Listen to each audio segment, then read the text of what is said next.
Have you ever wanted to be a host on an ACA show or be the one calling the shots behind the scenes? Are you in Austin, Texas, or at least Austin adjacent? Well, on Saturday, February 25th, make your way down to the Free Thought Library because we'll be holding open auditions for show hosts and orientations for prospective crew members. For those wanting to be hosts, you'll be able to sit in the studio where our shows are broadcast and we'll put you through your paces to see if you can be one of the new personalities of the ACA. For future crew members, you'll get hands-on experience using the equipment used for broadcast and will help us record the host auditions. If you've ever dreamed of being part of the ACA productions, then this is your chance to show us what you've got. This event is free. For more information and registration, visit tiny.cc/ACA auditions. So you think that you can tell us how to live our lives, never questioning the source from which your moral code derives. You think that suffering is part of some great plan that's been devised. I wonder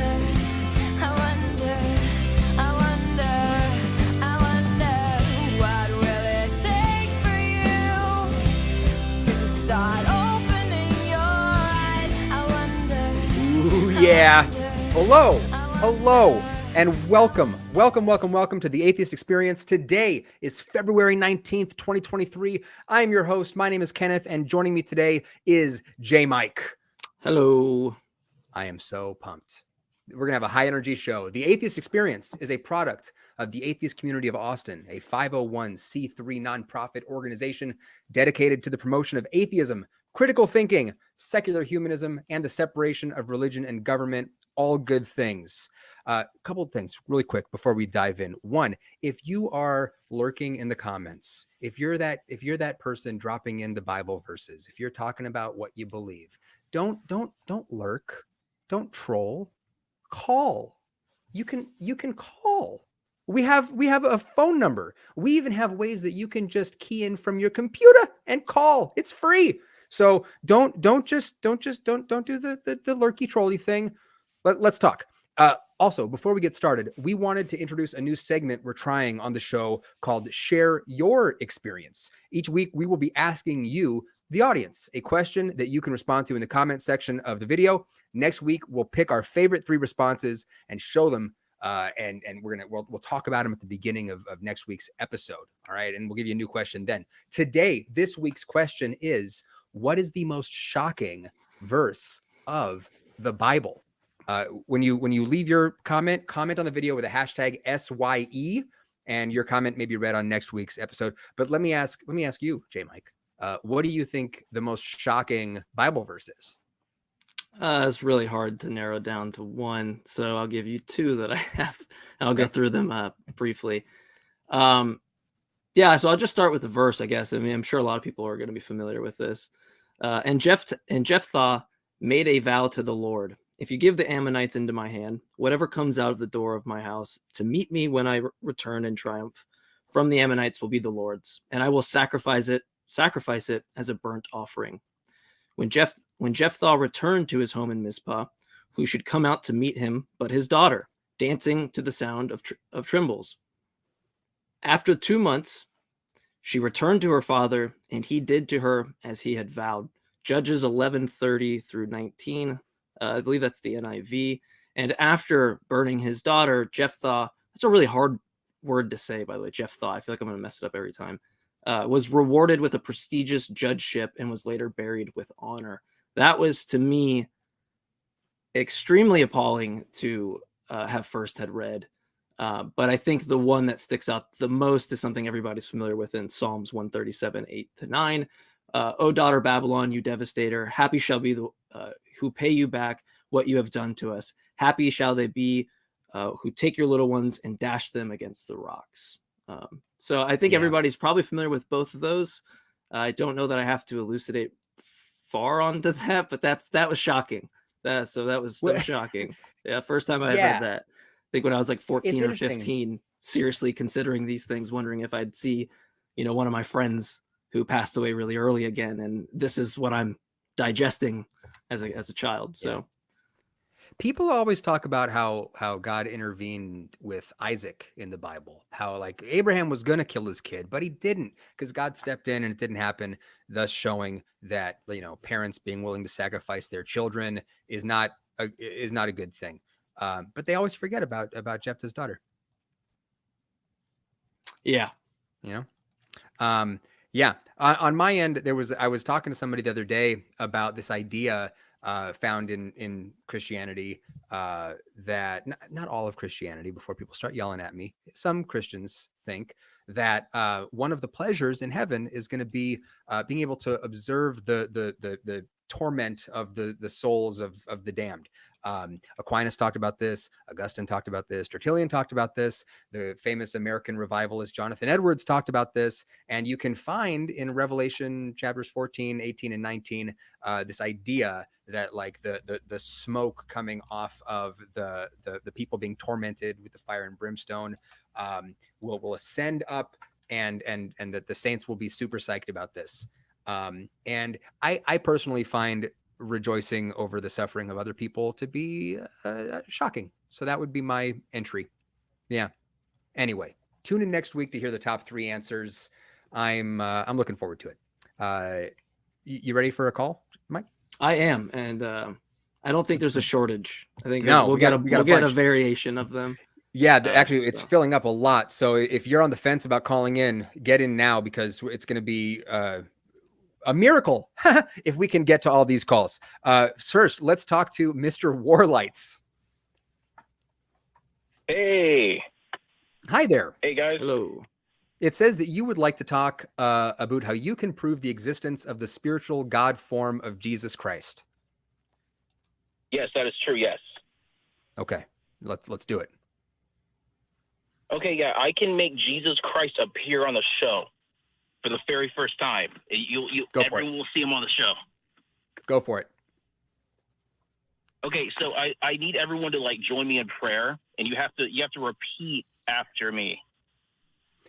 You know what? I'm not going to do this. If you've got something, cut to the chase, because I'm not going to let you just burn time while there are people who are waiting to come on the show. Oh, no. That's the thing. Those are the magic words. You got to repeat after me, and then after you finish, then Jesus Christ will appear on the show.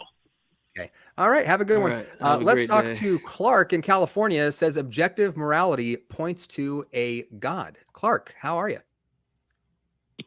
Good. How are you guys doing? Doing all right. Doing good. Better now. That's good to hear. It's good to hear. Yeah. So my argument is going to be somewhat of a transcendental argument for the existence of God, namely with regards to the moral propositions being certain necessary conditions for our mind's ability to experience, and those can only embed themselves in such a way if there's a divine being, namely God.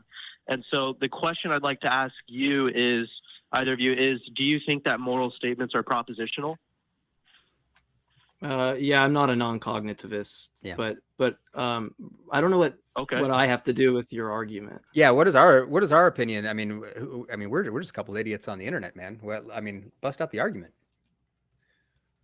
Well, because I wanted to just clarify that, to just show that if you, which whoever said that you're a non-cognitivist, if you accept that moral statements are propositional, but you're going to say that maybe they're all false, which I'm not saying you have said, but if you say that they're true or they're all false, that's going to be very important to the argument. So that's why I just wanted to clarify those two questions. So if they're sure, let me ask you a clarifying. Well, let me ask you a clarifying thing, because this kind of gets strange when we just use the word moral fact. If you're referring to like a stance independent moral fact, right, independent of my stances or attitudes or desires, something like that, I don't even know if that's propositional.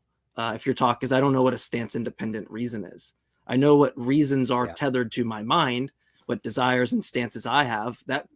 That's the notion of reason talk that makes sense to me when I'm saying what I should do and what I should not do. When you divorce it from that, or when you tether moral facts and they're no longer tethered to my mind, and I guess in this case it'd be tethered to God's mind, which would be subjective, but we'll shelve that.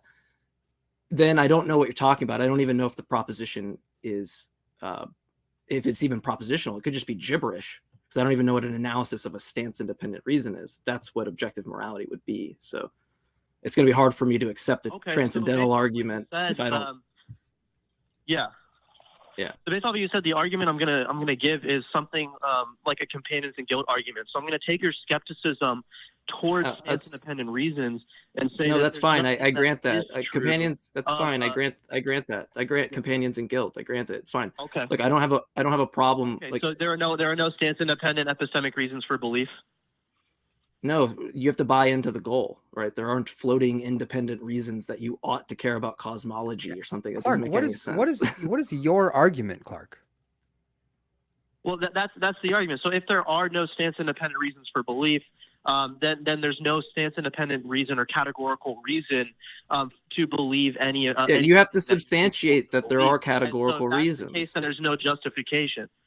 No, Yeah, that's no not. justification No, for your that's beliefs, and not. therefore you have No. Look, there's no stance independent justification or no stance independent reasons that like I should care about a good epistemology or that I should care about looking at the stars and wondering about like astrophysics or whatever. You have to buy into those goals. They're conditional, right? They're it's a hypothetical imperative. So I don't see like what. That's why I find the companions and guilt thing like really cringy. Well, yeah, the thing is, I'm pointing out that the issue with what you're saying is that if there are no categorical reasons for belief or reasons for action, then there's going to be no justification for you to have any knowledge. If reasons are dispositional on your account, then how can you give an account for intentional states, which is agency? Because we can assess different standards and see if we're in or out of accord with them. And in virtue of that accordance relation, our mental states would therefore be normative. And if our mental I get that. I used to hold that view too. Okay. Look, like I got you, Clark. I used to be a property dualist. I don't think that you actually have to. And let's for the sake of everybody here, because we're getting a lot into the philosophy, and you have to like really be into this stuff for this to like for everybody to kind of understand what's going on. And so if you can just present your argument, that would be great.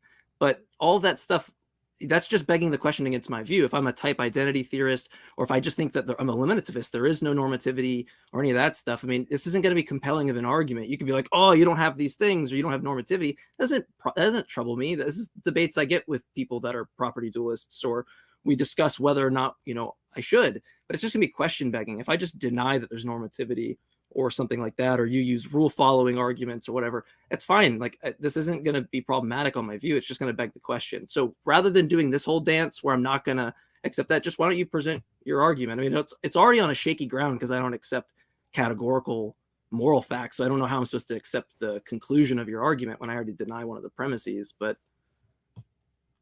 yeah, so I haven't given the argument yet, and I'll get to it in 1 second. The issue, just real quick to clarify, is that when you say there are no categorical reasons for belief or reasons for action, then you're going to have to be committed to saying that mental states are not normative as well. And if mental states are not normative, then you're going to rule out the accordance relation that is there with regards to whether or not our mental states are in or out of accord with the truth conditions of any true proposition. I get that. I get that. Look, second order proposition that's necessary.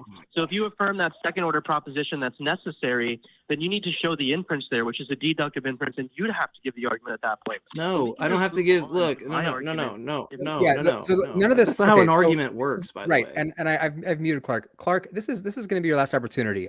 Because people do this. They'll call in, and instead of making their case and sharing what they believe and why, they'll try to do this sort of judo move where they flip it and try to make it so that now all of a sudden Mike has to justify his epistemology. Make your argument so that we can talk about it. That's what we're gonna do. Go for it. Yeah, so my argument is that if there are necessarily existing thoughts, then there must be a necessarily existing mind. Epistemic propositions are necessarily existing thoughts, therefore there's a necessarily existing mind, namely God.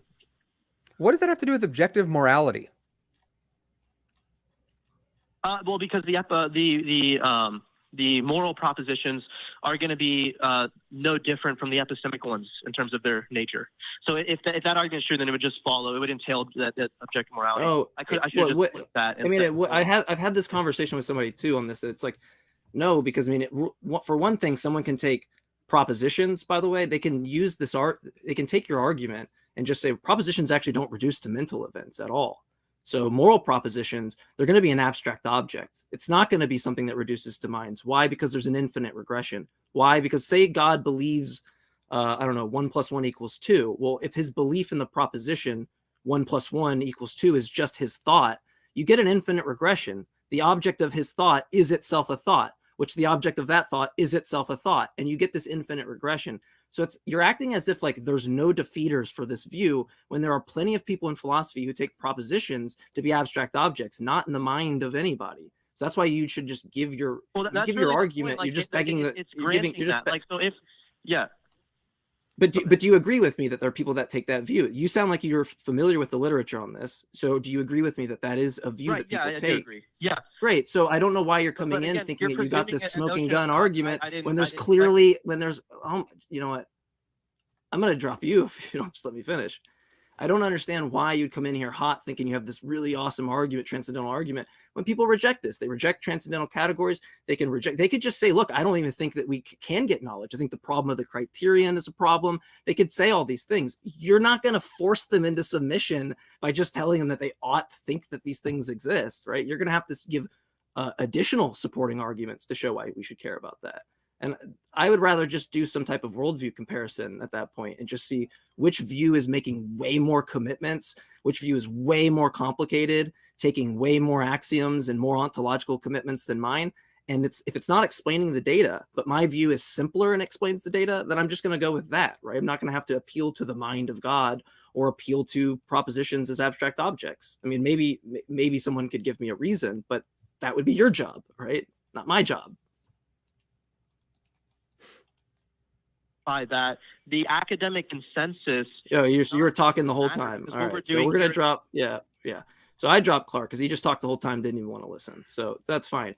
You can't come into here and apologize for everybody for getting into the philosophy weeds, but like coming in here and just assuming that someone should accept transcendental categories, that they couldn't make an argument that they actually are just propositional, abstract objects, or that maybe they're an eliminativist and that all of this is just in our heads. There isn't normativity. There isn't any of this stuff like Dan Dennett's view, in a sense. It's not good enough to just beg the question against the view. You have to show like why those people would be wrong, or just present your argument. I don't really get how that's supposed to affect me when I already don't accept those propositions, right? Yep. But anyway. Yep. Well, I'm glad you could. I know that kind of call is a juicy one to you. I know that you really enjoyed getting into that kind of thing. Unfortunately, that was a well, it's this like mirage that this is the only way to account for it, and in reality, there are many other views that account for it. That's the dispute. That's why nobody can agree in philosophy. That's why there's no expert consensus in philosophy, because everybody disagrees that there's 3 philosophers in the room.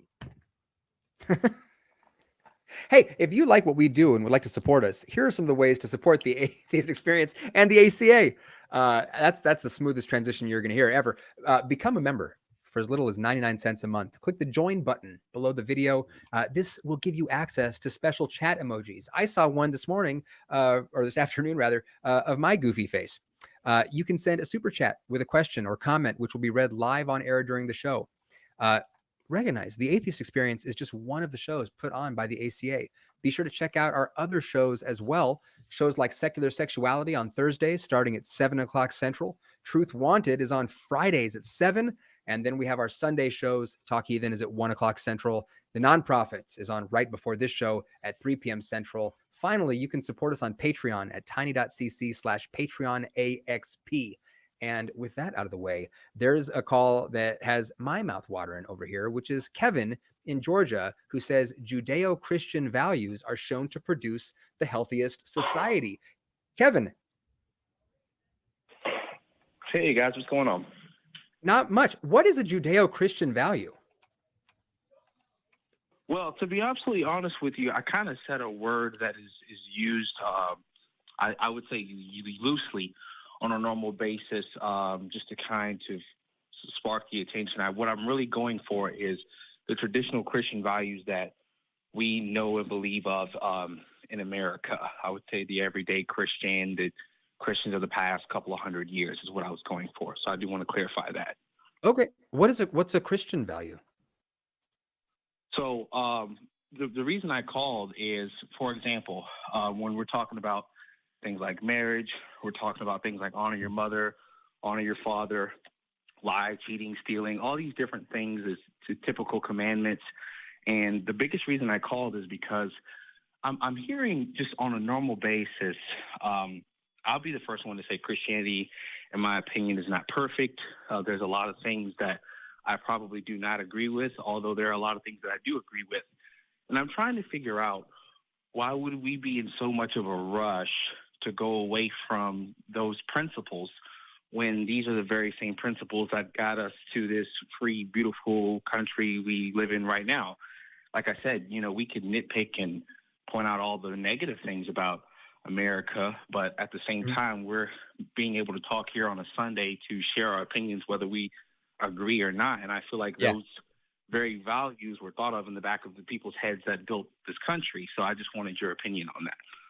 So in what you're asking, there's this sort of idea that America has ever been like a Christian nation. And I'm wondering if you intend for that to be there in the question. Sure. Ultimately, I just want to know, it seems like we're running away from those principles and that value, not them exactly. Like, of course, all of us would agree it's bad to kill somebody, but at the same time, I feel like all together in abundance, I feel like Christianity has a lot of standards and rules that it would hold someone to that I think would suffice anywhere around the world if followed. And I don't know any other. Let me give you two things to chew on. One, I'm going to talk about two things. I'm going to talk about us being here on a Sunday, talking about our ideas and killing people. So first, okay, when we think about rules in Christianity, and there's only one set of rules that was so important to God that he wrote them down himself in stone. You know what I'm talking about? Right. Commandments. I'm talking about the 10 Commandments. Right. And at the beginning of the 10 Commandments, there's the first 3 commandments are all about man's relationship to God. Right. And at the very, very tippy top, the commandment is you do not have any other gods. Right. Mm-hmm. Yes. Okay. Meanwhile, if we look at the laws of, the United States, since that's where we're talking about, what would the First Amendment say about this idea that you can only have one God? Could you elaborate on that a little further? Like, I know where you're going, but I kind of just want you to jump me in there. So the very First Amendment to the Constitution is this idea that Congress makes no law respecting any establishment of religion or prohibiting the free exercise thereof. Right? You can have any God you want to. You can have 6 different gods if you want to in the United States. It's totally cool. And notice how that is the exact opposite of a biblical value. Sure. The Bible, the 10 Commandments, hey, you do not have any other gods. Full stop, period. And the penalties for breaking those commandments was death. Meanwhile, the United States, from the get-go, it's like, no, we're not doing that here. We know what the Bible says. We're not doing that here. Gotcha. Right? Also, you brought up killing people, right? The idea that we can all agree that killing people is wrong. And the first thing that came to mind in my mind was that I disagree. It may or may not be wrong. And like the laws here in the United States recognize that. There's different degrees even of murder. There's manslaughter. There's if someone is attacking you and you have to make the horrible, unfortunate decision to defend yourself, and that person ends up, being unalived, it's not considered that TikTok lifestyle.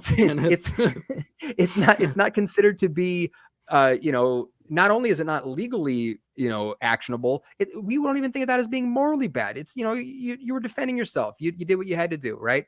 So there's this idea that has infected our sort of national conversation that America has ever been a Christian nation. And it is a myth. You can look at our laws. You can look at, it's just not a thing, fortunately. So quick response. So I follow that. If you were to try to, if you took 2 pictures and you laid them on top of each other, no, we're not going lockstep and key with what God asked in the Bible. Of course not. Right. So I see where you're going with that. I agree with you there. I just feel like ultimately, I guess when it doesn't affect our the social constructs we've created and we've all agreed upon, I still think we're still walking down that line. I mean, I don't really see the need for when two people are married, why it's even a crime when you are to cheat on your spouse. I don't cheat on my spouse. I'm not saying I agree, but I don't feel like the United States benefits from penalizing you for that in any possible way. At the same time, I feel like that's something in the back of our mind as a nation that, well, you're supposed to have one wife and you're supposed to be monogamous to that wife. And the main reason I called, I wanted to respond to what you said, that I understand there's not going to be this direct correlation and everything will be 100% correct. I just feel like altogether, there's a new, I feel like there's a new wave of how things should be done are being brought about. And I'm just curious, if these ways are not tested, if they didn't get us here, why throw away what was done before so fast? That just doesn't make sense to me. I mean, I couldn't, if you had a new equation that hasn't built anything, meanwhile, I have one that is tried and tested over hundreds of years, I'm not saying I'm not going to listen to you. I'm just saying I don't find it very credible to so vastly say, you know what, this is the way things should be done, although the other one has went through centuries. I don't follow that. That's where I'm coming from. And this has been, you're not alone. People have been saying something like this forever. Why the hell should women have the right to vote? Look at how far this country has gone without that. Why should we give civil rights to these people? Look at how far we've come. Why the hell would we free our slaves? Look at this nation we've built, you know? That's the argument. Do you see the problem? Now, yeah, I definitely see the problem. The only thing that I would say is I have an opinion and so do you, but I don't think it's the opinion necessarily that matters. Kind of like in, what is it, the other country where they're trying to take women's ability from being able to pretty much educate themselves. I don't disagree with that. I don't agree with that. You know, I have a wife, I have cousins, I have sisters. That doesn't make sense to me at all. At the same time, if they're going for a particular goal and that goal is going to be met by whatever they think is the reason for doing that, then maybe they're correct in their own way, is what I'm getting at. And if they're going to build up a nation of people and they're going for a particular goal, I can't call them wrong, but I can disagree. But that doesn't make them wrong. It might, depending on what their goal is. But notice that what you're talking about with respect to, you know, what we're doing as a nation, what other nations are doing, the entire conversation revolves around the outcomes. It's what are we trying to do? What are the effects of our actions? And this has nothing to do with any particular religious outlook, right? This whole thing started with a discussion about, it was supposed to be about Christian values, right? I still don't even know what a Christian value is. Like, what would be a value that's unique to Christianity? But notice that when you're talking about this, when the discussion is what should we do, it's all about what is the outcome that we're trying to achieve, not what would make Jesus happy. Okay, so and just because, you know, you guys are giving me a lot of time already, but when you said we're getting away from the Christian value aspect of it, if you want me to just veer back to that really quickly, for example, when I was this would be go ahead. We'll definitely end on this point because we have so many other callers. But can you give me an example of anything that is a value that is unique to Christianity? I mean, if I didn't create the Ten Commandments, I don't get to say that those things are right or wrong if they were created by the person that says they're right or wrong. So I'm going to. That's not answering the question, though. That doesn't answer. I'm just asking: is there any value? Because the idea that you shouldn't have any other gods, you shouldn't, you know, perjure yourself or covet, you know, that you should obey your parents. None of these things are unique to Christianity. I'm wondering, is there anything that you can point out that is a value that is unique to Christianity that we should value? I would say, at the top of my head, no. I mean, other than the commandments themselves, I think that's it in a nutshell. Because, Islam doesn't have the same exact instructions, but there are things that are the same, but they're different. So I would call that a Christian value. But if you want to call it just a commandment, I would stop right there, and I would agree with you. Well, it's certainly something to think about. Kevin, I appreciate the call. Mike, do you want to take the last word here? No, that was All right. that was Okay. perfectly- yeah. Cool. All right, Kevin. Have a good rest of your day. All right, a couple more announcements. Hey, listen, if you shop on Amazon, and look, you probably do. I do. We're hooked, right? But if you do, then you can support the ACA at no cost to you. Visit tiny.cc/Amazon Smile ACA and do it soon because the program ends tomorrow. Oh wow. Go buy your stuff today, people. Thank you to everyone who selected the ACA as their designated charity. With your help, we've been able to raise more than $10,000. That's huge for a charity. With the Amazon Smile ending, we could sure use some extra support. So come find us on Patreon, tiny.cc/PatreonAXP. We have a channel now that houses all of the shows of the ACA in audio podcast form. Please visit tiny.cc/AEN podcasts. From there, you can listen to all of the latest shows from the Atheist Experience, Talk Heathen, Truth Wanted, Secular Sexuality, the Nonprofits. It's all on the one channel. We couldn't possibly make it easier for you. We also have 3 Facebook groups that are run by fans, for fans that you can interact with. The first is the Atheist Experience fan group at tiny.cc/FBAXP. There is also the Atheist Experience private fan group where you can interact with others without having those interactions appear on your public feed. Find that at tiny.cc/FBAXPPR. We also have a newer group, the Atheist Experience fan group, Atheist versus Theist Debates, where you can try out some of your arguments on theists and atheists alike. You can find that at tiny.cc/AXP fan debates. And with that, let's talk to someone's calling me out. Oh my God. All right. Let's see what's going on here. Calling you out. All right. Emmanuel in Texas says, I want to address Kenneth's argument about free will. What the hell did I say? Wait, you believe in libertarian free will, Kenneth? Hi, Kenneth. Hello. I'm super nervous right now, but Hey, no worries. Your video. We're all nervous before the show starts, so yeah, you're not alone. Yeah.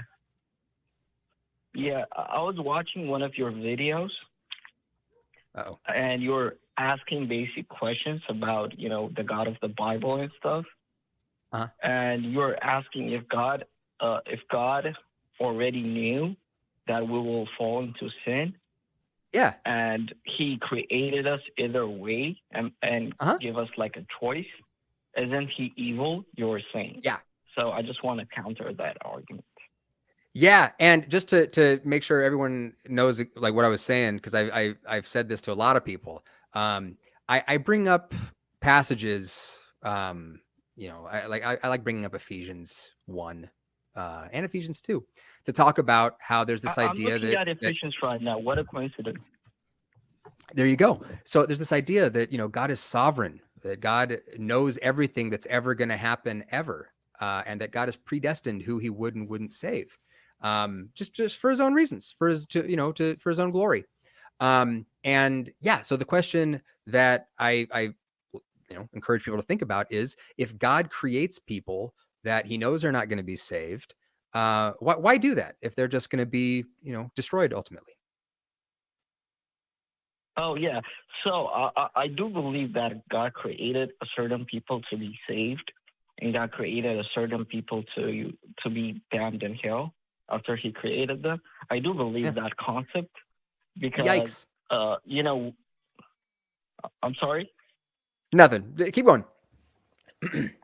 So what I believe is, God gave us, the Old Testament, even though He knew that we wouldn't keep the commandment and our flesh is really weak to keep the commandment.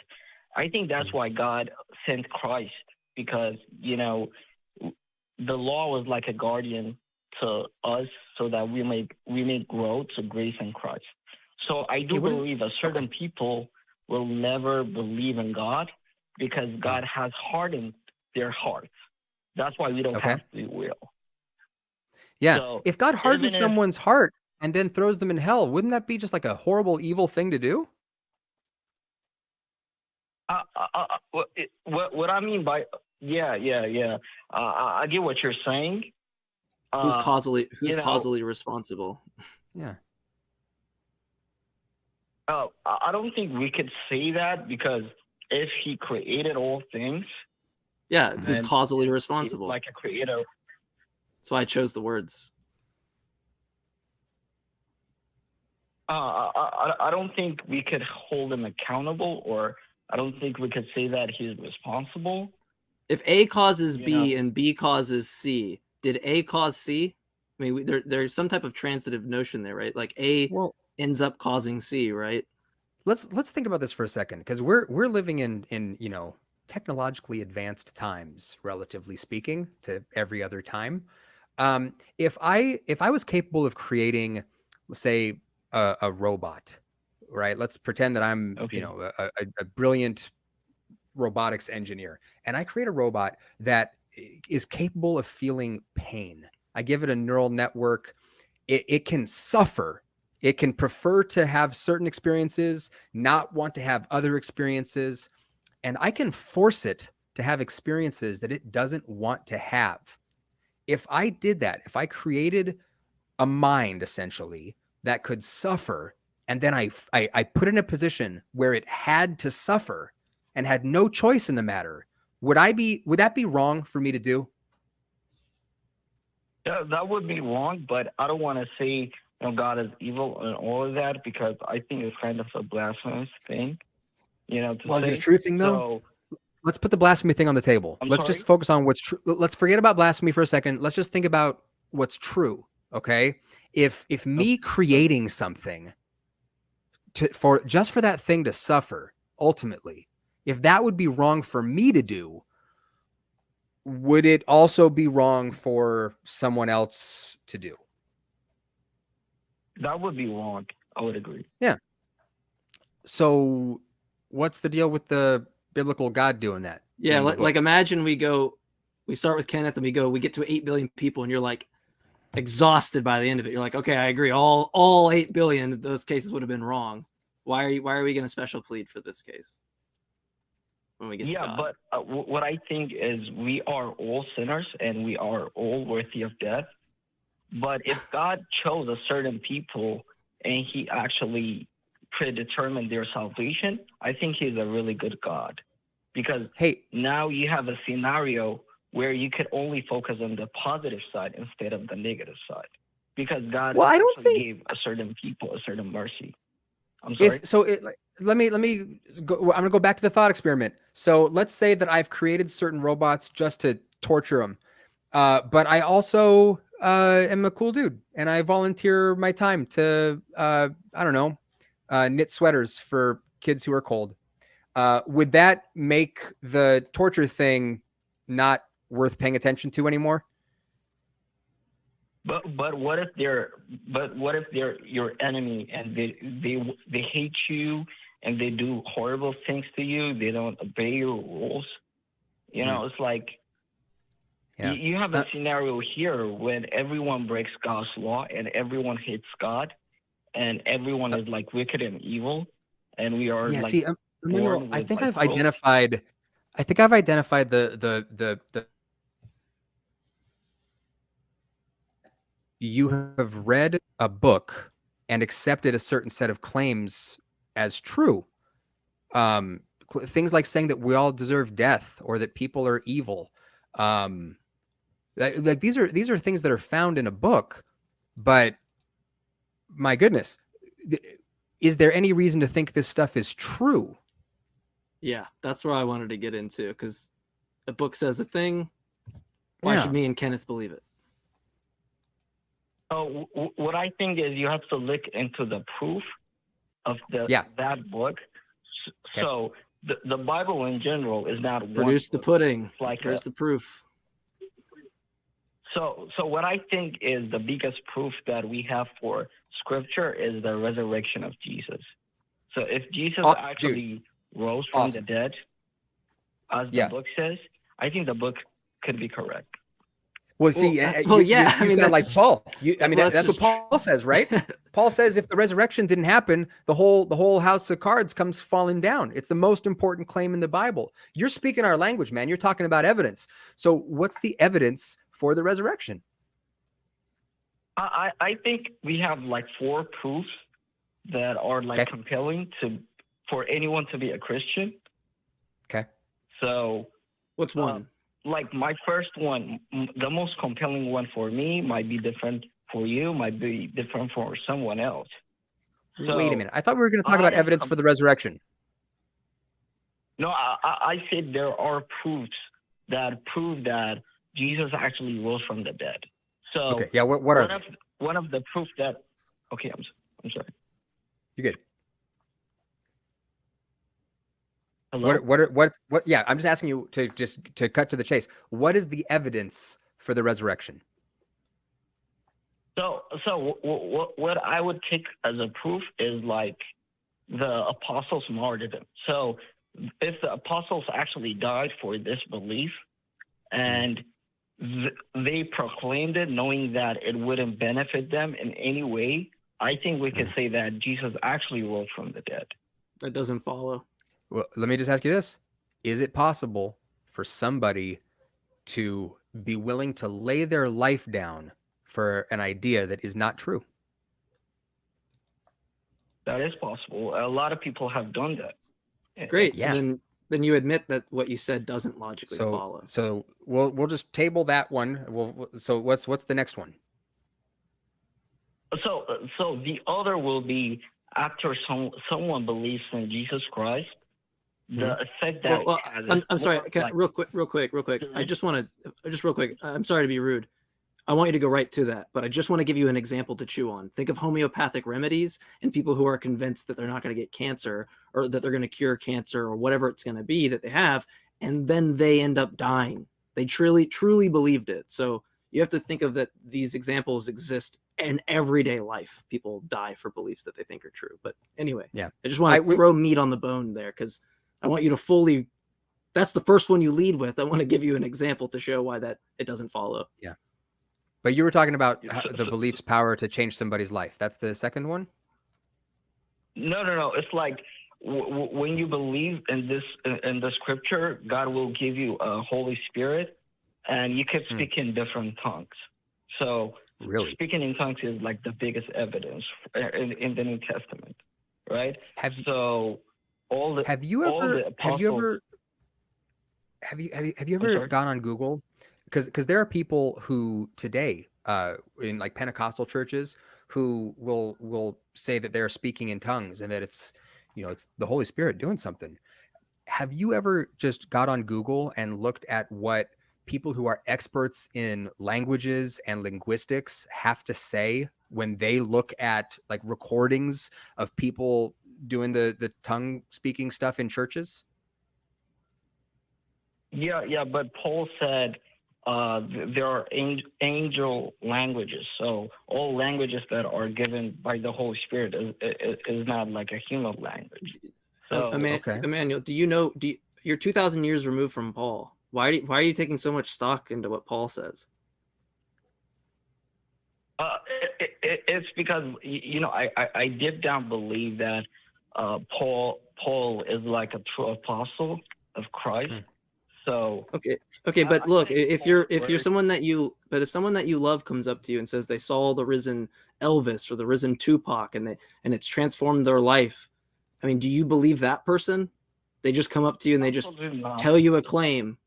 You said you don't? Absolutely not. Yeah. Okay. So if you don't trust somebody telling, hold on. Okay. You're so close. So let's get there, right? Because if you don't trust your spouse or someone that you love about this revelation they've had from the risen Tupac or the risen Elvis or whatever, and you don't accept their testimony, but you accept Paul, whom you're 2,000 years removed from, right? You're 2,000 years removed, then presumably you have some really good evidence. So I'm not seeing how anything you've offered so far is even getting close to evidence. It sounds like you're just saying, more book says a thing stuff.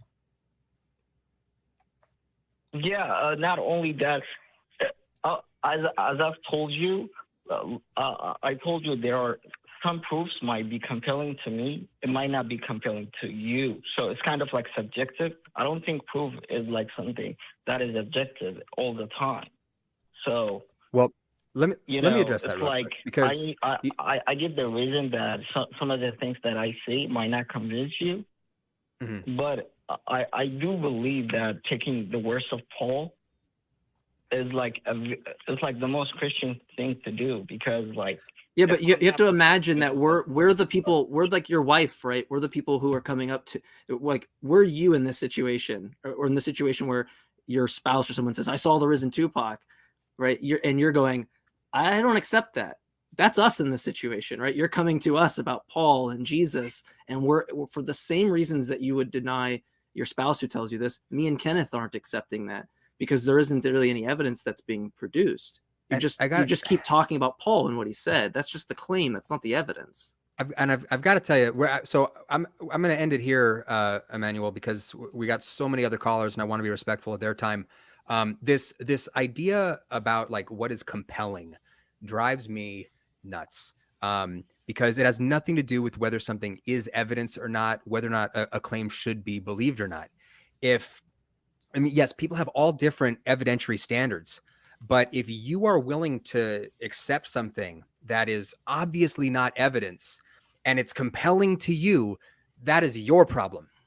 Yeah. And just look, as a believer, look to what your Bible has to say about truth and about the value that should be placed on truth and how we should be thinking on whatever is true. Look at Philippians 4. Okay. Have high evidentiary standards, and ask yourself, if the book cannot like survive you having high evidentiary standards, if your faith can't survive an honest critique, should you have it?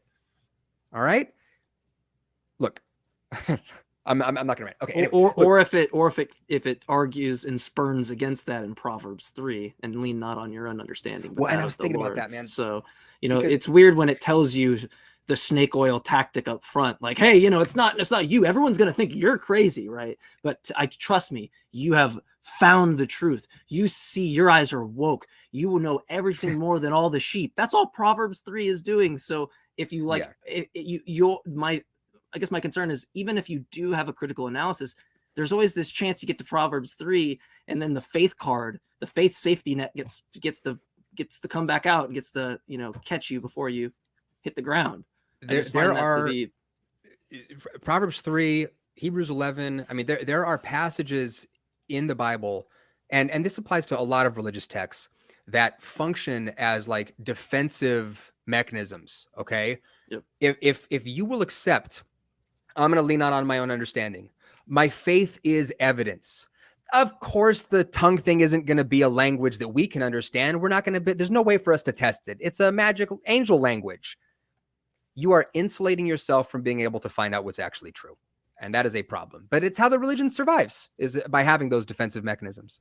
Yeah. Me and Kenneth would give you the ultimate knowledge to atheism, but we have to speak in our tongues.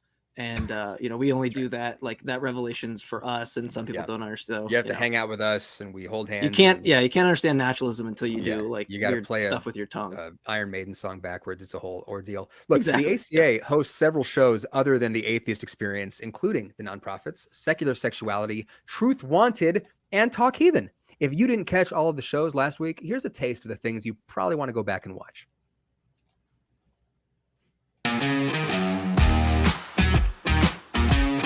With that Lives, where you found me, just doing my thing, in the Pet Palace. I like the idea that the audience thinks that I just like sort of troll FetLife, just trying to find somebody to come and talk to me about something sexy and funny and weird. He knows things through a feeling, and you know through things from a feeling. And it seems like with that very same method, we can arrive at almost polar opposite beliefs. Do you think that way of knowing your belief is a reliable way to know that belief? If you read, there are passages and letters written by Queen Victoria herself where she, let's just say, gleefully comments upon the manhood of her husband Albert. That's why there's a ring named after him. It's how he used to control the beast. Are you inside my brain? I can tell you what Satan your mind into believing. Hold on. I find it kind of offensive to use inflammatory language like that to describe somebody that does not believe in your God. Whether it's in the Bible or not, for treating a human being as a means and not an end in themselves. And just because some Bronze Age semi-savages may have justified it, I just don't think that counts.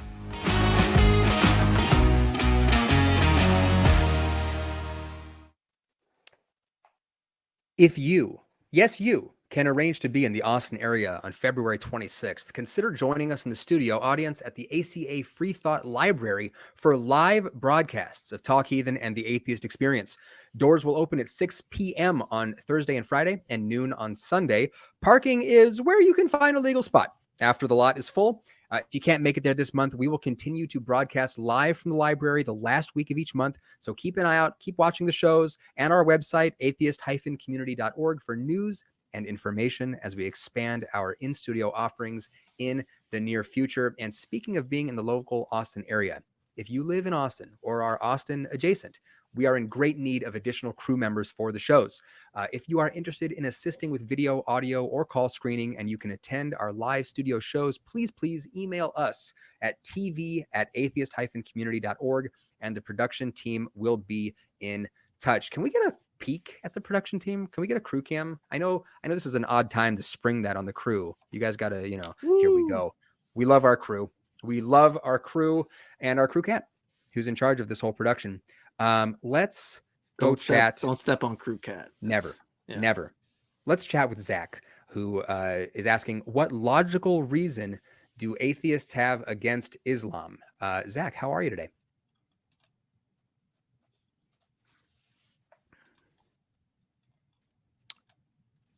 Is Zach with us? I don't see him on the queue. I brought him up. Zach, I'm going to drop you out, Zach. And if you can call back, talk to the call screeners, we'll bring you back up to the front of the queue. John in Canada asking, what's your ultimate proof that God does not exist? John, how are you? I'm good. How are you? Doing well. Is that what you wanted to talk about? Yes. I just want to know. First, I'll ask the first question. What convinced you guys that God does not exist? John, I feel like you've called and asked this several times, but I mean, maybe I'm confusing you with this, so hopefully not. Apologies if I do. So I don't provide if you're talking about proof, I take that to be like a deductive argument or something, or like maybe some inductive evidence or something. I'm not making that claim. My position where I take more of I guess how some people will label a Gnostic side of atheism is based on the fact that I've come to the conclusion that I think naturalism is true. There isn't really any room for gods in the view that I have, and it's more of an abductive type of like Occam's razor style view. I just think that when we compare the data that me and the theist agree upon, it ends up turning out that naturalism makes less commitments. It doesn't have to commit itself to like foreign ontology or all stuff that's mystical and a divine realm and angels and jinns and genies. I can explain all the data without having to appeal to all that stuff. Similarly with the caller who came in with the transcendental stuff and wants to talk about mental states being, normative or separate from the physical, I think that's extra baggage. I think a lot of these cases, when I talk to people, they add so much to their theory that I don't see what that stuff is doing to explain the data. It seems like you can just shave all that stuff off and you're left with naturalism. So that would be kind of my view on it. It's not a proof. It's not conclusive. It's just, in my opinion, the most humble way that I could come to the conclusion that I think it's more probable than a God existing. And that can change. Someone can change my opinion on that. That's the beautiful thing about it. Yeah. And for me, yeah, go ahead. I'll be super fast. I haven't heard anybody bring up a God and provide any evidence that such a thing would exist. The arguments that are presented always tend to have some problems, and people often will present ideas of gods that are like internally inconsistent or contradictory, right? So they those types of gods can't exist. A God that's perfectly just and perfectly merciful, for example. But generally, my position is that I'm not convinced gods exist, not that I'm convinced God doesn't exist. I'm one of those annoying atheists who does that. So what evidence would convince you if he does exist? If you don't mind me asking. So I would ask you to imagine a courthouse, okay? And when the prosecutor comes in and sees the jury, does the prosecutor go up to the jury and ask them what would convince them? No, he doesn't. No. What the prosecutor just gives the evidence, right? Makes the case. Yes. Right. The jury coming in doesn't know, right, the facts of the case. The prosecutor is the one who would know the facts of the case, and the attorneys would hash it out, right? They would present their arguments. So for me, as a guy sitting in a jury box on this issue, it's baffling to me when people ask me this question. Oh, okay. So, and what if God himself stood right in front of you? How would I know it was God himself? Let's say a man just magically appeared. Like, there's no way you could possibly. Like, the first thing we should do is check the water supply and see if someone slipped some acid into our drinks, right? I mean, that would be one of the first things I would do. Yeah. What? Like, Okay. Why would I jump to the conclusion that it was a God and not, something else? Okay, let's say a man walks. Not even walks around. Let's say a man magically appears in your room, and he makes it rain just inside your bedroom. That's something that no man could possibly do. Okay. Again, like, how am I assessing the? So, what you're describing is an experience. Easy for me to say. So, if I have an experience, my question to you is, at what point would I be justified in concluding that the experience was supernatural in nature? If you experience something that cannot be explained by science, wouldn't it be rational to assume that it could be supernatural? At least entertain the possibility. Well, how? Okay, so help me out. At what point am I justified in concluding that something can't be explained by science, as opposed to that it hasn't been explained yet? Okay. What if one day you're looking out your window and Wait a minute. Answer that question for me. Help me out. So, because you're putting this on the table, and we've got to know, right? Because if there are people out there who are saying, here's something that happened, science can't explain it. How do we know what science can't explain versus what science just hasn't explained yet? And this is a legitimate concern we have to consider if we're going to a pursuit of truth, right? And this is something we have to consider. Yeah, so what would be your answer? Okay. Science is something that you can test with instruments and stuff. Correct? No, science is a method you use to learn things about reality.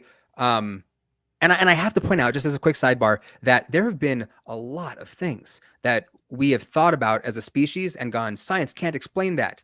But there's a lot of things that are in that category that science has gone on to explain.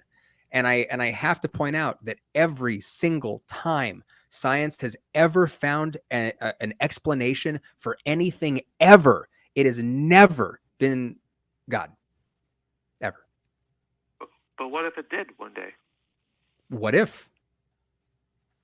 Yes, that's the question I'm asking. I mean, well, yeah. Well, so then we would think God exists. Yeah, then that'd probably change some minds. We wouldn't be biased towards the evidence. But the problem is that this isn't like, it's not me or Kenneth's concern that nobody's offering this kind of. I apologize about what I'm about to say to people who have heard me give this analogy, but I'm going to use it because I think it draws the point. So bear with me if you've already heard me say this 1,000 times. Me and Kenneth are using a tool, right? We're building houses. Just imagine that tool is science, and we're building a bunch of houses. And the houses they're looking great. We're starting to build neighborhoods, starting to get a really good infrastructure down, cities, really tall skyscrapers, right? This tool is getting us a lot. It's providing a lot of results. an amalgamation of results.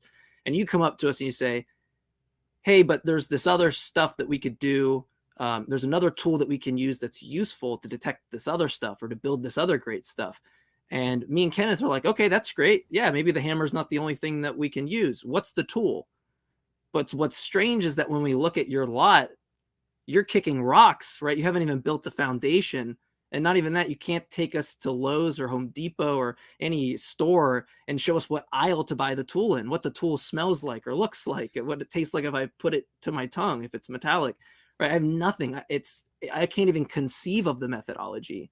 And then it always feels strange that people will stand on, me and Kenneth's buildings and then shout out that, hey, like, why don't you, like, what would be evidence for you? I don't know. Why don't you build a building first? Because me and Kenneth have built entire neighborhoods and you have to stand on top of them to express your concerns. It feels kind of ironic.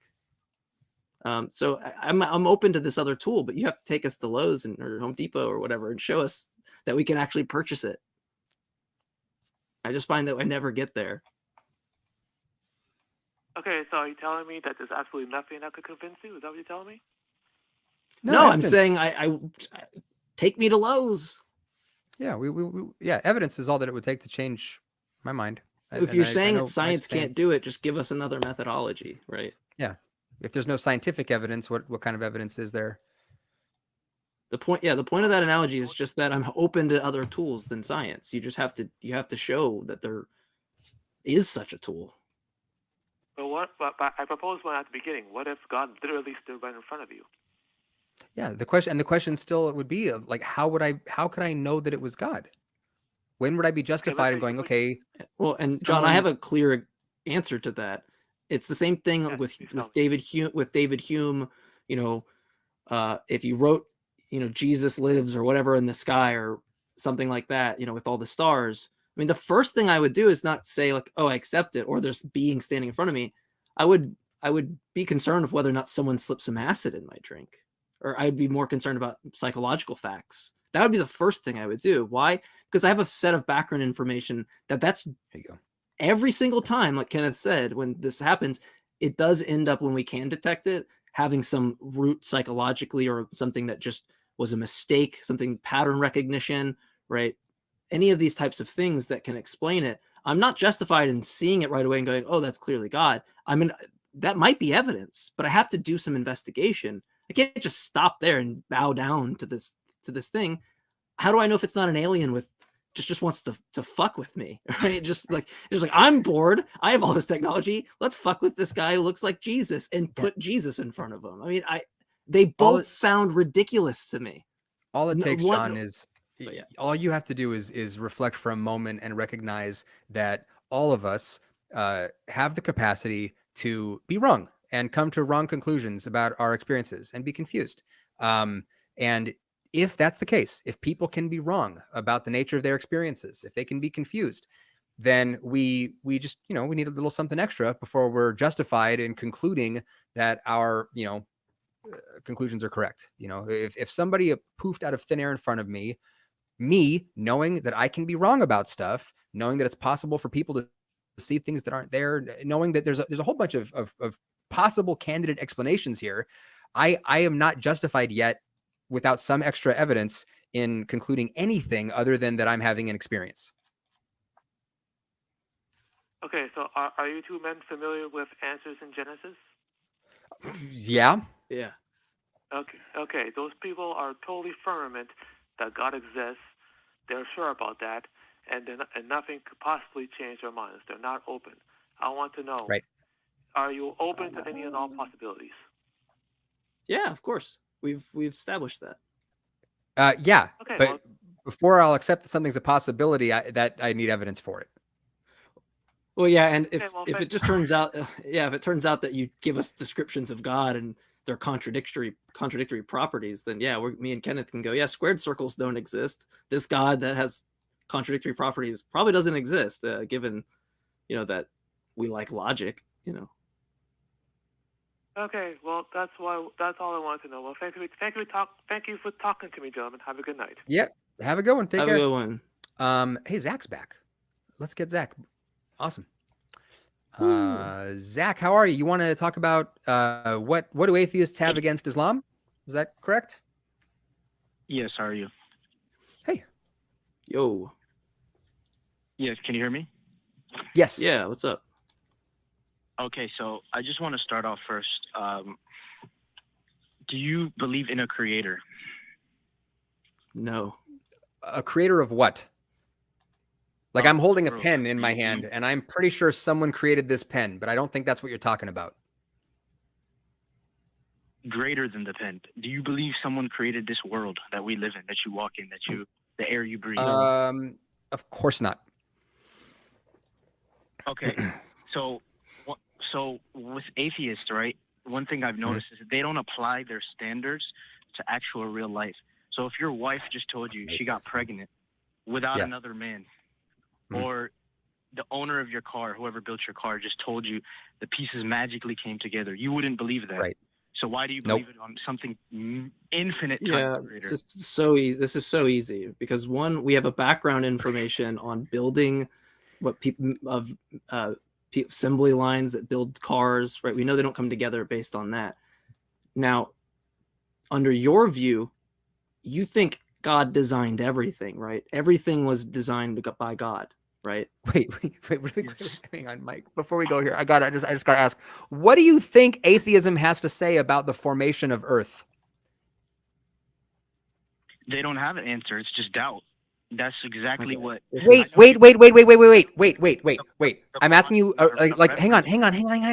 I know you've got points that you're trying to make, but this is a separate question, and it's like, it's sincere. What it's bothering Kenneth. You have because to I'm trying to figure out what you think atheism is. Okay, so theism is the belief in a god or gods. You put that little a at the beginning, it means without or not, right? So without theism, without belief in a god or gods, not belief in a god or gods is atheism. Okay, so if somebody doesn't believe in a god or gods, what do they think about the formation of planets?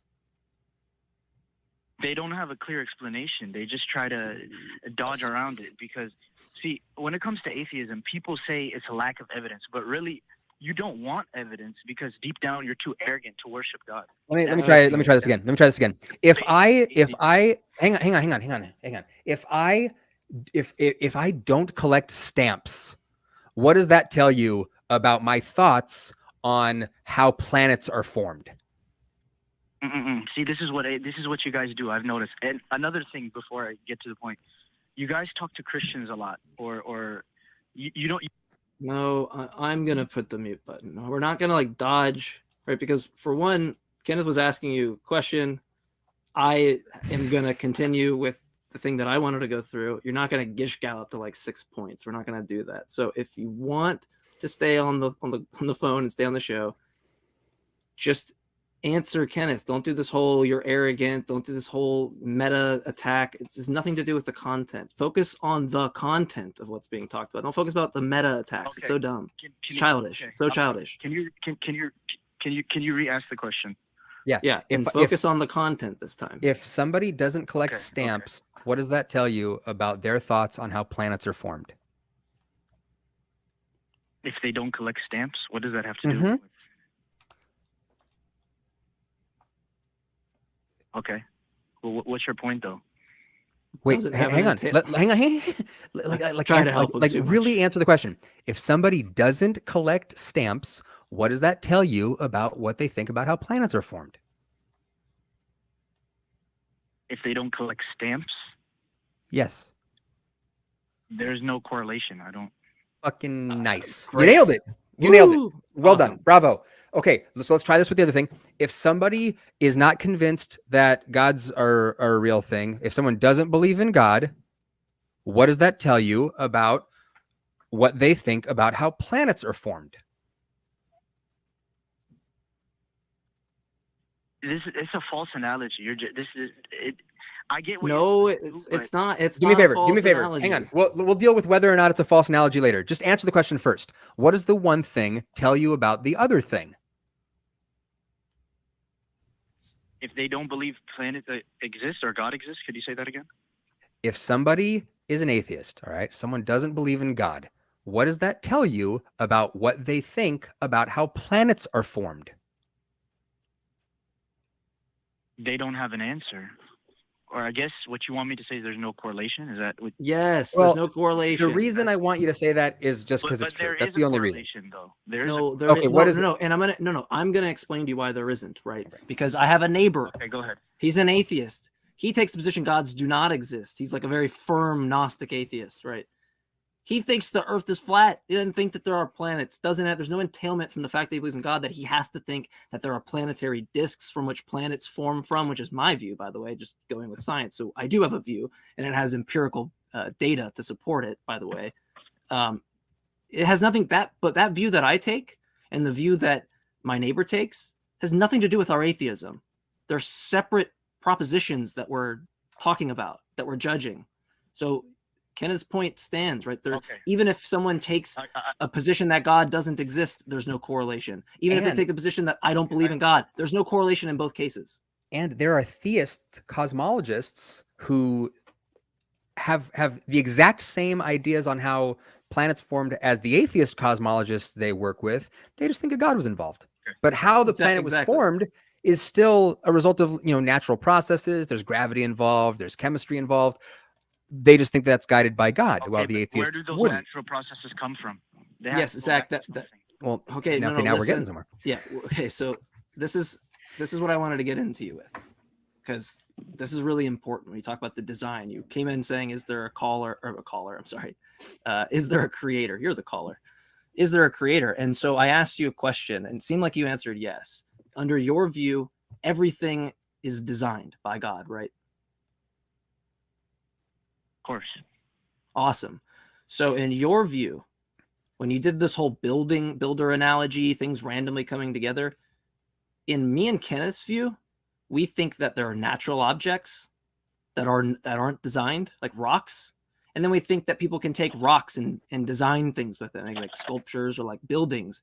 So me and Kenneth can pick up, listen, hold on. We can get there. Me and Kenneth can pick up that rock and say, this is a natural undesigned item, and we can go point to a rock house and say this is a designed item. Me and him have a comparative basis for what a designed object is versus a non-designed object. In your view, everything is designed. You can't even know what an undesigned thing looks like because God created fucking everything. You can never make a comparison under your worldview that something is designed or not. You're just begging the question and assuming everything is designed. You have no comparative basis, whereas me and Kenneth do. We do have background information. Now, if you just want to ask me where did all this stuff come from, I can take the same move that the theist does. Okay, I got Why you. did? Okay, hold on. I'm sorry. Hold on. Go ahead. If it's the case that you make a claim as a theist, why? And I just, that me and Kenneth go, why did God have to exist? You say, well, he had to exist of metaphysical necessity. He's necessary, right? I could do the same move. Why is there something rather than nothing? Because there had to be an initial state of time, which, by the way, the first premise of the Kalam would be false because there wouldn't be anything that caused the initial state of time because it's initial. If something caused it, it wouldn't be initial. It's the first moment. So, I mean, you're acting as if this like theism escapes these problems when all it does is add a bunch more baggage. You don't have to make these moves. This is why I said naturalism is preferred earlier in the show. You don't have to make these moves. They're doing nothing to explain the data, and you don't even have a relevant comparison between a non-designed item or a designed item. So your argument just fails. You can go ahead. Okay, are you done? Done. Okay. So basically, I think the point you're trying to get to is if you don't see something directly happen, you can't just take a leap of faith or you can't just jump to the conclusion that it's God. Is that like what you're saying? What you're trying to... I'm just saying you don't have a you talk about design things. Oh, how did this stuff get here? So you must... But you don't have the luxury of looking at undesigned objects like me and Kenneth do, right? You don't have a comparative analysis at all. Object? What do you mean? What is a rock? It's a... Yeah. A rock is an object. Yeah, Well, we know you think so under your worldview, but you I have think no that undesigned the point, objects to compare to. I think the point Mike made didn't quite land with you. I want to, because we don't have a ton of time. Well, let me just. So you just asked about about faith. Okay, so I just want to address what you said. Okay, because it goes somewhere that I think is really important. You talked about taking a leap of faith and whether that's something that either of us are willing to do.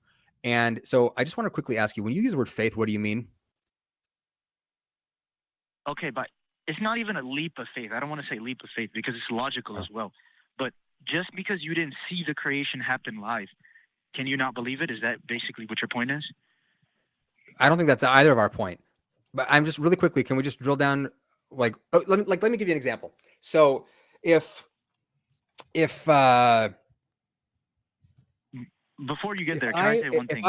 If I'm upstairs in my house, right, and so I have a 3-month-old baby in my home. We're not roommates. She's my daughter. If I go into my bathroom and I see a dirty diaper on the floor, and I wasn't there to see what happened, I'm going to jump to a conclusion. I'm going to assume that my wife was in there and changed my baby's diaper, and she had other stuff to do and took off and forgot to grab the diaper on her way out, right? I don't have to be physically present for something to happen for me to form a belief state about, ideas about what's most likely to have occurred. Okay, so why don't you do the same when it comes to God? It's because you're too arrogant deep down to worship him. So you have to do. Stop with the meta. Stop with the meta.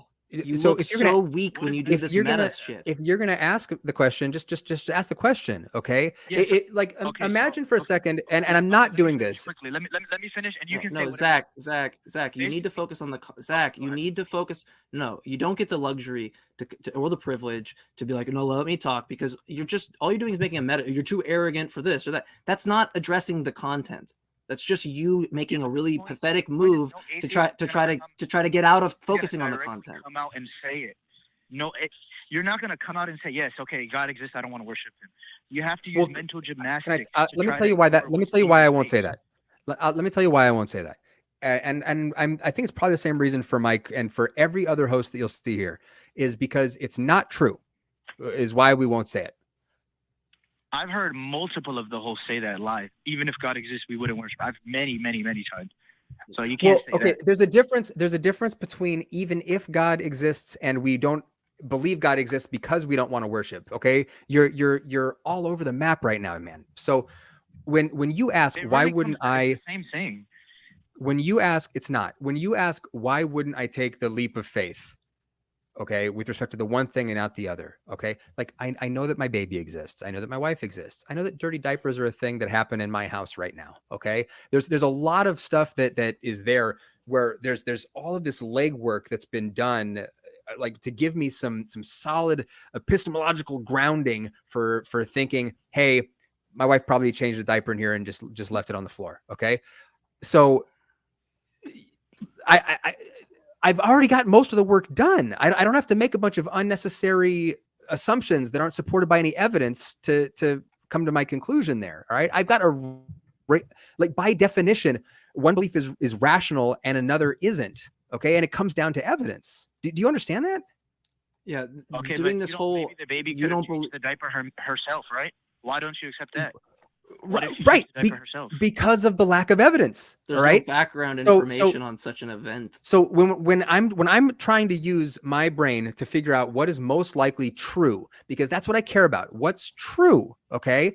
And I'm going, what's more likely going to be the case? That my wife changed a diaper in here, or that the 3-month-old did this herself? Okay. So are you serious? The earth created itself, or it was created? What's literally, we know how the earth was. By the way, we have good evidence on how the earth was formed. Do you know what a planetary disk is, like, or protoplanetary disk? Right. You need to, like, you think that there aren't answers to this, but if you actually looked at Big Bang cosmology, looked at what epochs are, and then look how suns form, and look how planets form, you can actually what happens, not how it happens. Yeah. Okay. Listen. It's fine. The point is, right? You've come on here and have given nothing, not one single shred of evidence that we should accept that there's a creator. Do you have a prediction, like a novel prediction, something that like science does, where they have predictive expectations, and then it occurs once, oh, hey, if God exists, we should expect this thing. Do you have any of that, or are you just assuming that and then mad at us for not accepting the fact that you haven't provided any evidence. You've literally said a car was assembled, therefore fucking God. That's literally your argument. That's what you've called in for. Oh, cars are built, that must mean the world was created. And you don't think that's a stupid argument. Okay, you've never It's seen stupid. your It's like a 5-year-old would comes up with that argument. A 5-year-old. Oh, I saw an ice cream guy made my ice cream. Must mean that life was created. It's like the ice cream maker. Yes, because the 5-year-old has a natural inclination that he doesn't need logical, crazy scientific proofs because it's Oh yeah, so we should just great. there's a So you 5-year-old think hold on, you think that there's one thing, right? You look at things that are designed, you think you can logically extrapolate the fact that therefore everything was designed when you don't realize that doesn't logically follow in the slightest, right? There's still the option that no, because we're just asking the listen. We're just asking the question, if we really want to boil it down, why is there something rather than nothing? Now you have an option. There's something rather than nothing because there had to be. What was that had to be? God, right? He could have not existed. I can do the same thing.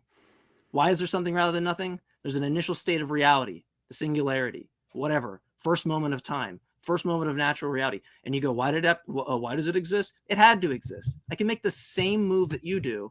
And if you're just going to say, oh, no, there has to be a creator, you're just engaged in sophistry. You're just engaged with begging the question. You're not interested in actually getting to the truth. You're interested at coming from a top-down perspective that God exists, and then I'm going to look down and try to fit all the pieces together after the fact.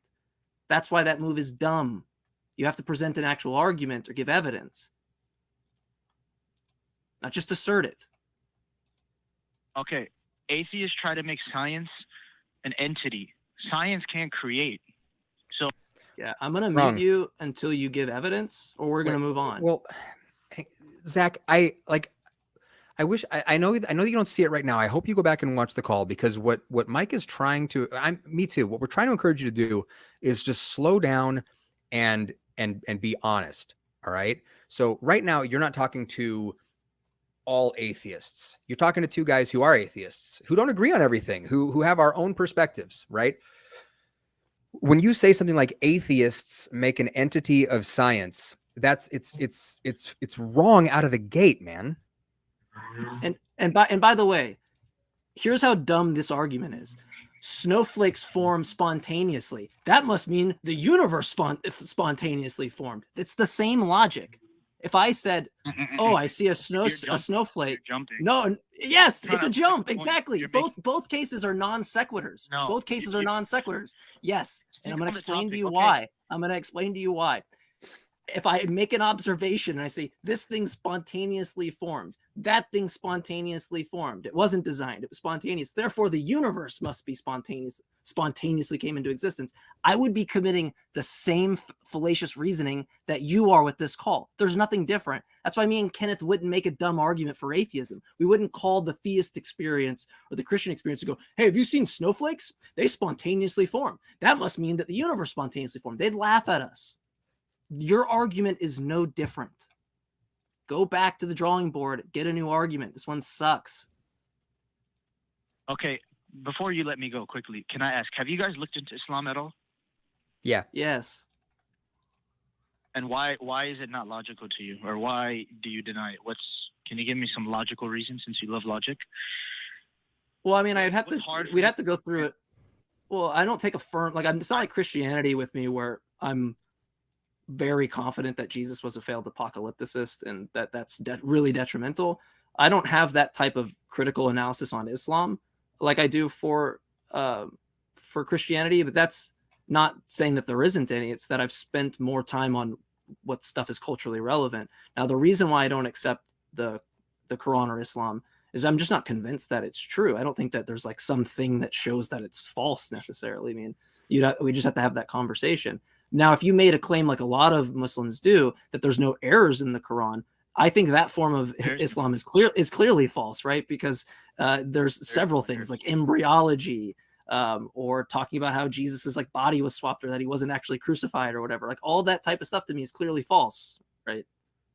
But I thought you don't you like not believe in these claims? So how do you know Jesus was or wasn't?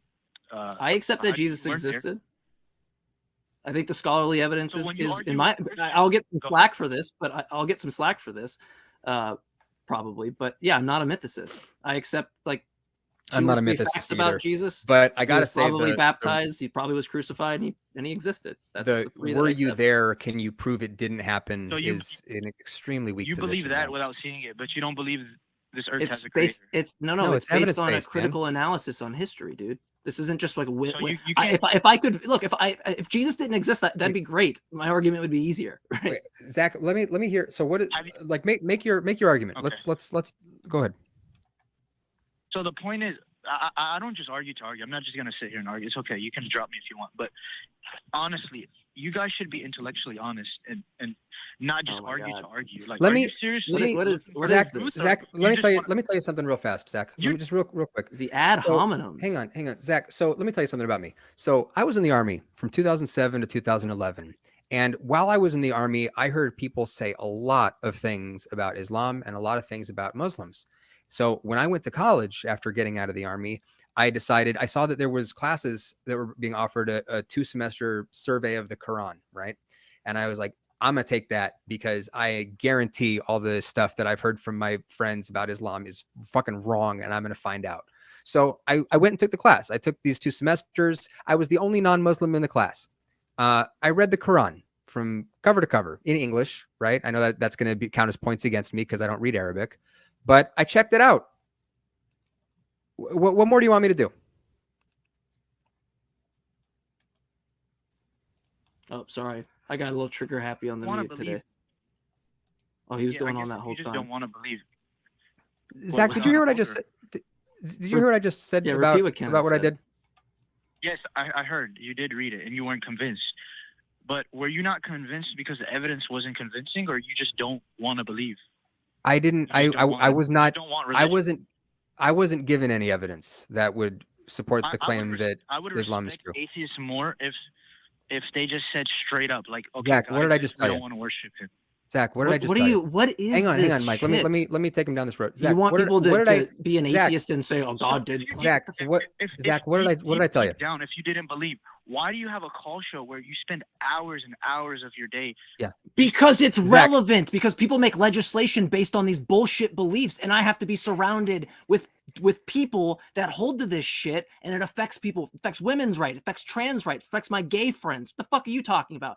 I'm passionate about this because your religion and other people's religion affects other people's lives. Do you know how many people have had to deconstruct their views, who've had to change their lives, who no longer have family members that talk to them anymore? They don't have friends that talk to them anymore. And you want to give us, you want to have the audacity to turn to us and say, what are we doing with our life? As if this doesn't benefit people. You can fuck yourself. Zach, you're accusing the wrong people of this intellectual dishonesty that you're talking about. Okay. So when I read the Quran, when I took those classes, and in the decade almost since then, I have not seen anything that would qualify as evidence to support the claim that Islam is true. Do you have something that would fit that description? Because what I'm concerned about is what's true. I want to believe anything if it's true. First, before we jump around, I'm done talking to this guy. For the record, I'm bowed out. I- on this. No, I'm no, not I talking get to it. Zach. I'm gonna get to your claim. I'm gonna get to your claim. Before you get to other religions, okay, you have to cross out any religion that doesn't believe in one God, because this creation is too perfect to have 2 gods, 3 gods. Why? Idol worship. So that crosses out Buddhism, Hinduism, basically Why? every ism except Judaism. Why? And Islam. How do you know there wasn't a committee of gods who designed everything? What are you talking about? Because it's too perfect for there to be multiple gods. What It's are you too much- talking about? The earth, if you've even just studied the human eye or the body, you can tell this was designed by a creator. Whether you want to accept it or not is another debate. But My wife who's nearsighted, who has to wear glasses because her freaking eyes don't work, that kind of perfection? Or the perfection of like my dad had Alzheimer's and died from that, this disease that ravaged his brain, that kind of perfection? The cancer that people in my family have had, that kind of perfection? What are you talking about? okay, well, yes, that's another debate. We believe this life is a test. It's not the life of paradise. That's another topic. So it's not perfection, that really. Doesn't deny. right? Sorry for your family, but that doesn't deny that there was a creator. But it's not The fact perfect, that- right? Our the fact bodies. that you feel disappointed. The fact Not- that you feel it's not disappointed perfect. that life didn't Yeah. go. It's Yeah, Zach, I perfect is- wish you okay. could see the intellectual dishonesty on display on your end of this call. Okay. I was saying I care about what's true. Okay. If there's any truth to Islam, I will convert. But you start talking about everything so perfect, we know there must have been one God. You just pulled that right out of your ass, dude. There's no evidence to support that claim. He's making like weird claims too. Like, I wish atheists would be honest and just say, like, deep down they believe in God. So you want us to lie? Well, but like, what that's is the that? incredible What thing. is that? This is the weirdest thing I've ever I heard. wish the atheists would be honest. Now here's me being dishonest. It's incredible. Like, yeah, this is Zach. I talked to like so many theists. This is the most insane call I've ever taken. I talk to people on TikTok, on whatever apps, stereo, whatever it might be, Discord. This is the most ludicrous. You've made no sense the entire time in your confidence. Like I don't know if you know what the Dunning-Kruger effect is, but like you are at the top peak where you have your confidence is so high, and that your ability to actually understand what's even going on, it's vacant. It's absent. I wish I wish you could understand. Like I was a Christian for more than 20 years. And when I was studying the Bible and starting to question stuff and starting to realize that there were things that didn't make sense, I still I desperately wanted it to be true. I thought I had a relationship with Jesus.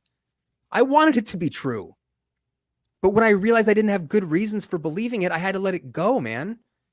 And that experience is so common. There are people watching this right now who are, I guarantee, just like screaming at their computers because you're accusing them of being intellectually dishonest. Oh, they don't believe because they're just arrogant. You have no idea what the fuck you're talking about. It's incredibly offensive because I can just tell you, you're not actually a Muslim. You don't actually believe this stuff. You don't think Muhammad.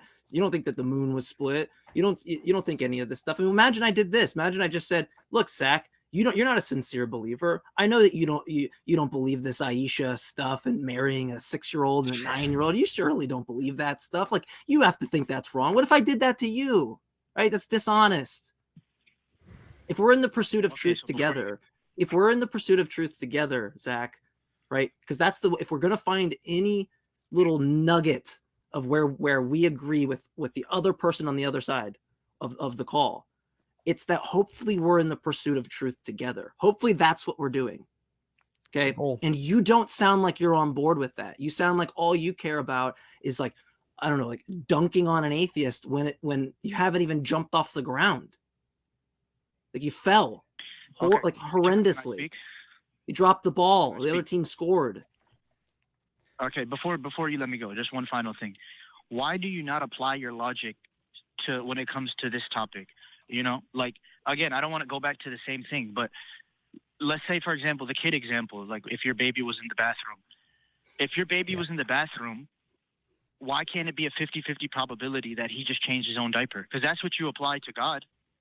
How would you we apply that logic that, it could have just created itself? So why don't you give No. it? Why don't you consider? So two quick it looks things. like you're One, trying to disprove God. You're arguing to disprove God. You're not two- coming in unbiased. two quick things. One, you keep using the word created, okay? And by using the word created, you smuggle in the idea of a creator. I don't think anything ever created itself, okay? That's not how creation works, all right? I think something's formed through natural processes, but that's different. You should so being precise with our language is important, is all I'm trying to point out. Natural Okay. processes needs a creator. If I It's not a- if That's a I claim. That's hang a on, I'm going to claim. answer you. That's a I know, and we got to wrap up. I'm out of time. But By the way, it's a claim. It's a claim. Yes, it is a claim. You haven't put any meat on the bones. You've just been like, oh, it requires it. It requires it. That's fine. Like it is a claim. It is a claim. It is a claim. That you okay. deep down you know, but And you have to try to. Okay, you have access to my mental Zach. states. Zach, Zach. You seriously have access You to got- my so mental two states. things, The two first things time real we've fast. ever talked, you know what I'm thinking. So You're first- that much of an arrogant piece of shit, really? I don't know how the hell we would assign like a probability assessment to whether or not my 3-month-old changed her own diaper. Okay. Like, I don't know how we would even input the data to assess the probability of that versus other candidate explanations. All right. And we're going to end on this note. I just want to tell you, because like I'm going to flip what you're doing back at you and just see what your response is. You know that Islam is bullshit. You know it's not true. No, I don't. Don't ever. Yeah, no, say you that. do though. Don't say You that. do though, and you won't admit it because you're arrogant. But you know, deep down, you know it's all bullshit. It didn't happen. It's cool, Kenneth. He knows exactly. No, he knows exactly what we're thinking. So like, we Well, I shouldn't just even want have to hear his respond. response He can to just this. have a conversation. I want to hear the about response to what this. we're gonna He's- say. He knows that Islam isn't true. He knows that the prophet and a bunch of people made it all up. It's nonsense. So what's the response to that, Zach? There's many proofs to prove Islam being true. I mean, You don't actually No, believe but you know that that's not true. You're but just you don't actually lying believe to because of your arrogance.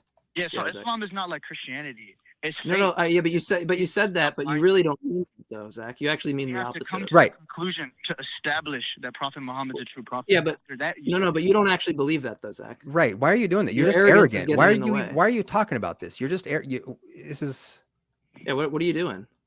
You don't actually believe that. See, now you're just arguing Deep down, no, it's called a reductio. Yeah. Google reductio ad absurdum. Google it. Right? And on Google that note, dropping the call.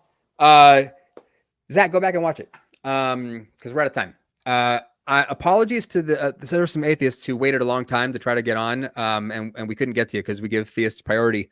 We will get to you guys next time. Hey, listen. Thank you so much for being here today, everybody. Got me Visit our spicy website. today, Kenneth. We got spicy. They got me spicy today. I like my hope. Like I'm not trying to just be a dick to that guy.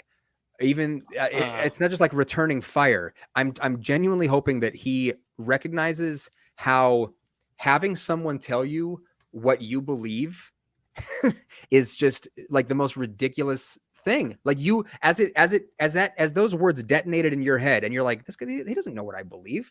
Why would he make these assumptions about me and say things? Exactly. Learn something. Okay. I got to tell everybody, visit our website, atheist-community.org for the latest on what's been happening here. Feel free to contact us at tv@atheist-community.org. Mike, I could sit here all day with you and do this, but I got to go, you got to do baby stuff. Yeah. You know it. Did you just say, did we say that same time? Best ever. You owe me a spot on live on the TikTok. Always. Yes. Come visit us on TikTok, everybody. We will see you guys next time. Take care. What will it take for you to start opening your eyes, to start questioning the bullshit everyone around you buys? You think it's any of your business what goes on between my thighs? I wonder when we'll be rid of your life.